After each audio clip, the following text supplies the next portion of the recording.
219年7月，关羽率军攻打襄阳和樊城，曹操立即派兵支援，结果于禁战败后投降，庞德俘虏后被杀，许都以南尽归关羽。这时，司马懿和蒋济等人给曹操献计，应该立即与孙权结盟，让他出兵牵制关羽。那么，孙权为何要答应曹操攻打关羽？关羽又是如何战败的呢？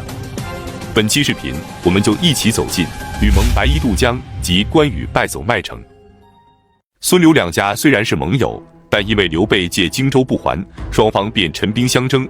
后来由于曹操出兵汉中，双方才被迫签订了湘水之盟，但隐患并未消除。之后，关羽镇守江陵，鲁肃镇守路口。由于双方的疆土犬牙交错，多次发生摩擦，可鲁肃认为曹操雄踞北方，孙刘两家应该互相依赖，同仇敌忾，不能因为双方的利益争夺而影响大局，因此他总是以友好的姿态安抚关羽。然而，就在关羽攻打襄樊的前2年，鲁肃却因病去世了，年仅46岁。鲁肃病逝后，接替他继续镇守路口的是汉昌太守吕蒙。吕蒙的战略和鲁肃不同，他数次给孙权上书说，刘备和关羽都是狡诈之徒，反复无常，不可能与我们友好结盟。关羽之所以现在还没有侵犯我们，是因为主公圣明，我们这些将领在世。如果不趁我们强壮之时打他们的主意，一旦我们不在了，再想施展力量就没有可能了。孙权听后觉得有理，同时他自己对关羽也没什么好感。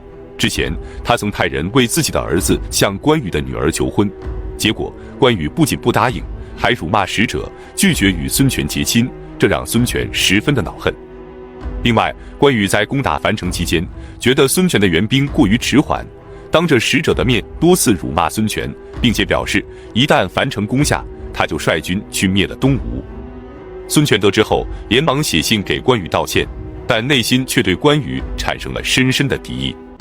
之后，吕蒙给孙权上书说，关羽亲率大军攻打樊城的时候，既然还在后方留下了许多的守军，一定是担心我去偷袭他。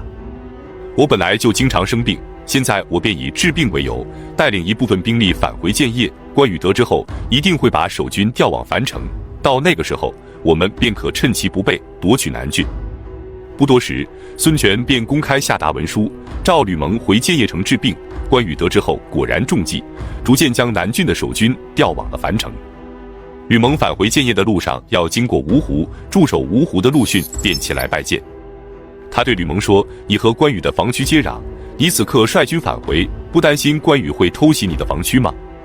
吕蒙假装无奈地说道，的确如你所说，可是我病得很重，实在是没办法呀。陆逊不慌不忙地说道，关羽自负骁勇，骄傲自大，刚取得一点战果就想致力于北伐，如果听说你病重，必然不加防备。如果我们此时出其不意攻伐，必能将其擒拿。你见到主公之后，应该妥善筹划此事。吕蒙听后大惊，没想到陆逊的计谋竟然与自己不谋而合，但是为了不泄露军机，就没有向他说明自己的计谋。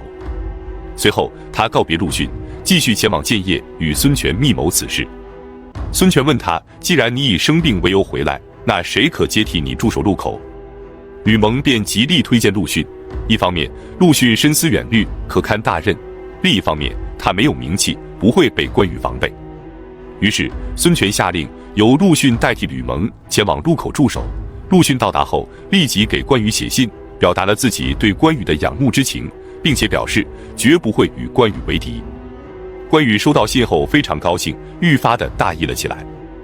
而且此时的关羽虽然打了胜仗，可他并不轻松。曹仁已被团团围住，可他拒不投降。于禁和庞德虽然已被打败，并且俘虏了他们的数万将士，可这些俘虏也是要吃饭的，很快军粮就被耗尽了。不得已，关羽只好前去筹集军粮，然而他却把筹集军粮的目的地瞄准了襄关。襄关位于萧水与湘水的交汇处，零陵郡的湘水以东属于东吴的地盘。作为孙刘联盟的一方，不打招呼就擅自抢粮，多少是有点不太厚道。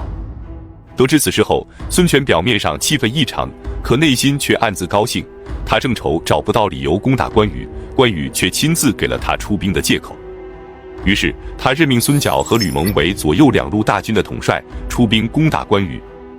可吕蒙却对孙权说：“如果你认为孙角有才能，你就任用他；如果觉得我有才能，那就任用我。”当年周瑜和程普攻打江陵的时候，由于双方总是不和，差点就误了大事。现在我们要引以为戒。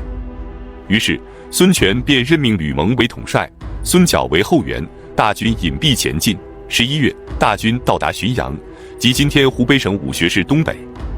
然后他将精锐士卒埋伏在船舱之内，招募船工在甲板上摇橹，并让这些船工身穿不带甲胄的白衣，装扮成商人的模样。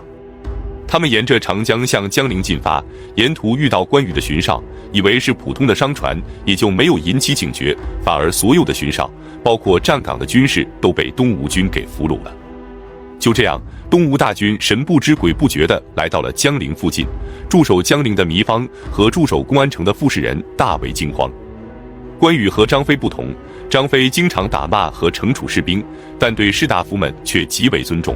关羽则反之，他能很好地善待士兵，却对士大夫们极为专横。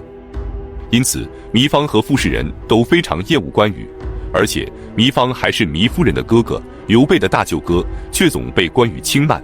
于是他们供应粮草也就不会尽心，这让关羽非常气愤，曾放出话说，等回去之后就立即惩治他俩。糜芳和傅士仁听闻后恐惧不安，而此时东吴军已经兵临城下，如果防守不住，关羽一定不会饶恕他俩，因此二人便更加的慌张。这时吕蒙让于帆给驻守公安的傅士仁写信劝降，傅士仁思虑之后便开城投降了。之后吕蒙率领大军继续挺进江陵，逼迫糜芳投降，糜芳见状也献城投降了。至此吕蒙兵不血刃，便占据了江陵和公安，关羽部下的家属们也全被抓获。然而吕蒙不但不为难他们，还命令将士不得骚扰百姓和索取财物，并且早晚派人慰问年长之人，关心他们的生活和补给。如果有人生病，就送去医药；有人饥寒，就送去衣服和粮食。对于关羽府库中的财宝，吕蒙则一毫不取，全部封存。就在这时，关羽被徐晃击败，退守汉水南岸。当他准备与徐晃继续争斗的时候，却突闻江陵失守，于是急忙撤军返回。在回军的途中，他数次派遣使者与吕蒙联络，吕蒙热情地接待了关羽派来的使者，并带他到城中周游，以及到将士们的家中去慰问。有的家属还亲笔写信告诉前线的将士，他们得到了吕蒙很好的照顾。使者回到关羽军中，将士们得知家中不但平安无事，而且所受到的优抚甚至超过了平时，顿时就失去了斗志，很多士卒渐渐溃散而去。随后孙权也赶到了江陵，他立即派遣陆逊前去攻占夷陵和秭归，切断关羽入蜀的退路。关羽得知后，多次向驻扎在上庸的刘封和孟达求援，但刘封和孟达却以上庸三郡刚占领不久，不敢轻易离开为由，拒绝了关羽的求援。至此，关羽彻底陷入了进退两难、腹背受敌的困境。无奈之下，他只能率军向西，前往麦城，即今天的湖北省当阳市东南。